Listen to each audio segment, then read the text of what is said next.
In this video, we're going to take a look at the for loop as used in Python. So let's see here.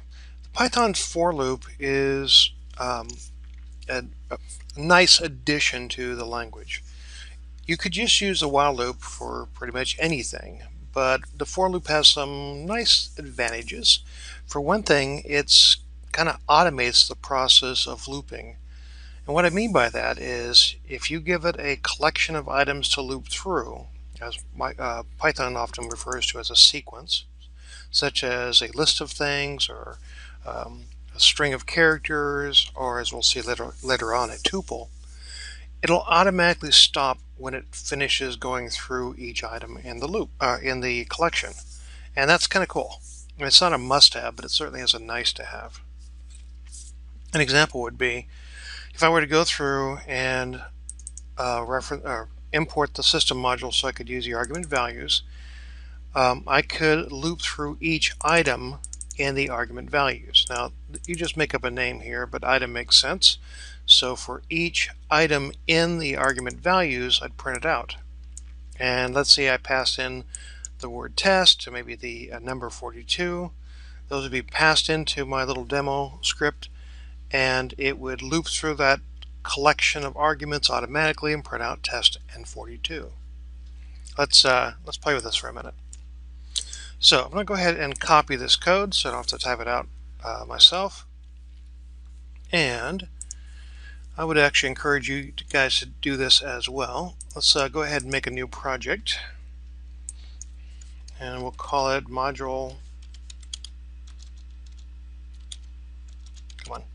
04.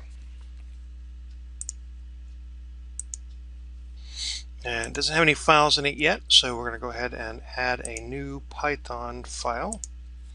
And I'll just call it test because we're using it for testing stuff. And I'll just paste this code in. Now this code is new, so we should not have the arguments up here yet. So I'll go to Run, Edit Configurations, and add a couple arguments in. Let's see, where's my arguments? Right, parameters. There we go. I don't think I was on a particular test. Yeah, looks like I need to run it at least once. Okay.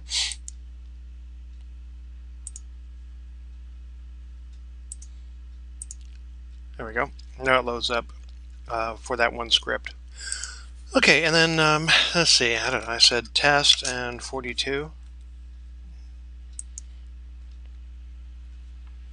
You can see last time there was the only argument that was in there was the file name.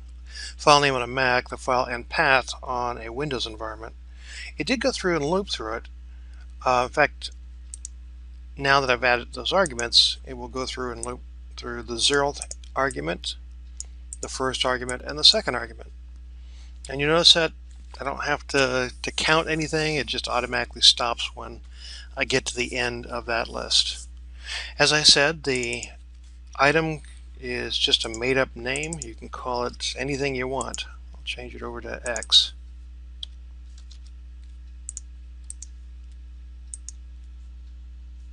And it still works just fine.